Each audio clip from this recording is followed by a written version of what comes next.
Hi, everybody, on this wonderful Monday afternoon here in Indiana.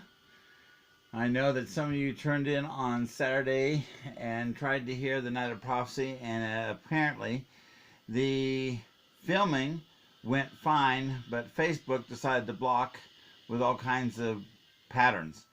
The camera had no problems filming, but apparently when I was trying to tell the people about the church and the standing of the church and how we're supposed to be and how we need to be, and that we're not telling people about the prophecy, and then telling people about the prophecy and everything. The whole time I was trying to teach and preach, Facebook was stopping the signal and shorting the time and ad-libbing things, and somebody else's voice was talking about something else, I was told. And so I hope Facebook is really happy with what it's done, but that does not is going to stop what's happening.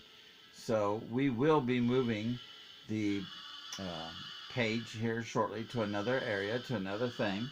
But until we get ready to do that, we're going to go and continue to preach the gospel. And the Nights of Prophecy are going to continue to be aired. And we'll just remind Facebook that this is a channel of free will, the right to post what we have the right, and there is no law against them being able to tell the church how and what they're going to do. And this is something we have the right to air, regardless of what they say. I apologize to you guys, though, who tried to hear the Night of Prophecy, simply because it was just really messed up, and Facebook just decided they just weren't going to air it right. So we're going to set another Night of Prophecy, and we're going to get into the prophecy of what's happening place. It's going to be basically part 2 of what we were talking about that did not get to be aired for some reason. I talked about the church and how the church is supposed to act. That even got interrupted and had problems. So I apologize to you guys. We'll start it again and we'll get ready to go there. Something that you need to pay attention to is Jeremiah chapter 49, where it talks about Damascus. It also talks about a prophecy. Begins in begins in verse 33 and ends in verse 39 about Elam and the destruction that will come upon the last days for the destruction of Elam. We have been watching this because Elam, as we have talked about, is a part of Iran that is actually against the Persian Gulf. We know there's problems there. We know things are happening there. It's where they have all the military. It's where they have the nuclear weapons. It's where they have the nuclear power plants, military stations, cargo ships, submarines. It's all in the Persian Gulf. It is the heart of Iran's area where they basically depend on everything that they can be. The thing is, the Christians that are in Iran, as I have reported to you, are expecting that this area and this prophecy to come fulfilled, simply because they know that they'll be able to escape Iran when it does.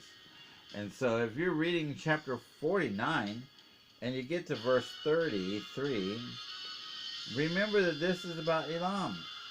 And the verse 34 says, "And the word of the Lord came to Jeremiah the prophet against Elam.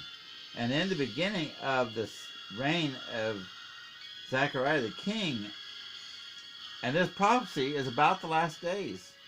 It's about that God will take Elam and destroy it. And then he will restore it down the road. We need to understand that. Apparently, I'm having problems with the Facebook page. So guys, I'm going to post this. I'm going to work on it a little bit. And I'll be back this afternoon, most likely, with a story so that you guys can look at it. And we'll continue with this.